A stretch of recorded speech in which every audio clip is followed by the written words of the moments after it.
안녕하세요, 김성태입니다. 많은 분들이 펜션을 창업할 때 펜션에 꼭 카페가 있어야 하는지에 대해서 질문을 여러 번 했습니다. 오늘은 이 질문에 대한 답을 간단하게 해보도록 하겠습니다.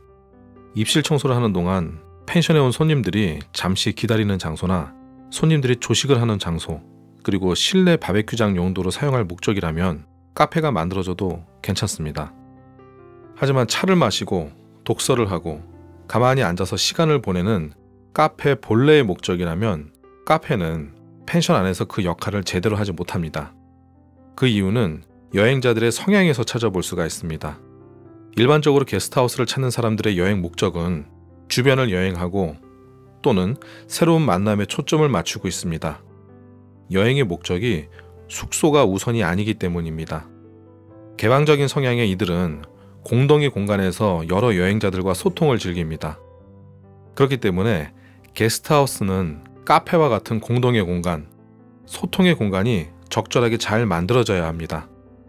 반면에 펜션 여행자들의 여행 목적은 게스트하우스를 여행하는 이들과는 다릅니다. 펜션을 선택한 사람들은 함께 여행을 하는 상대에게 집중하기 위해서 멋진 펜션을 선택합니다.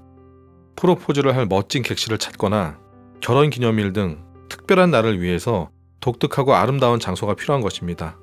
또는 내 가족, 내 직장 동료와 함께 시간을 보내는 것이 중요하기 때문에 자신이 지불한 숙박료만큼 자신의 공간에 대한 애착이 큽니다. 사람들의 성향이 다르다기보다는 여행 목적이 다른 것입니다.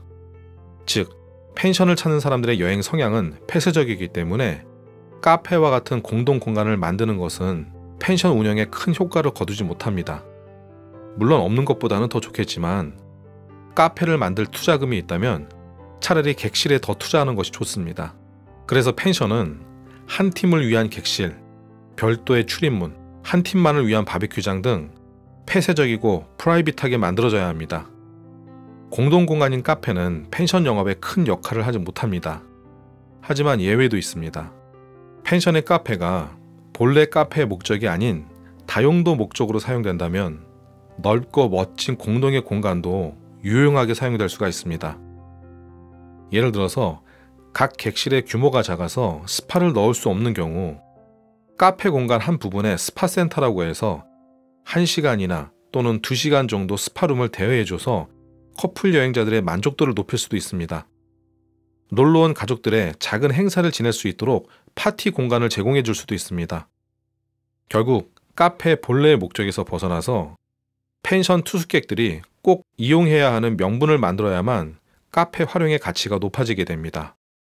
사진에서 보이는 펜션의 경우에도 최근에 레노베이션을 마쳤는데 기존 카페의 이미지를 크게 벗어나서 고객들이 좋아하는 장소로 탈바꿈했습니다. 넓은 공간에 8, 90년대 향수를 느낄 수 있는 레트로 게임기를 넣고 테이블 스타커 게임, 다트, 마운틴 클라이밍을 설치를 하고 저녁 시간 고객들이 무료한 시간을 즐기는 게임 장소로 탈바꿈했습니다.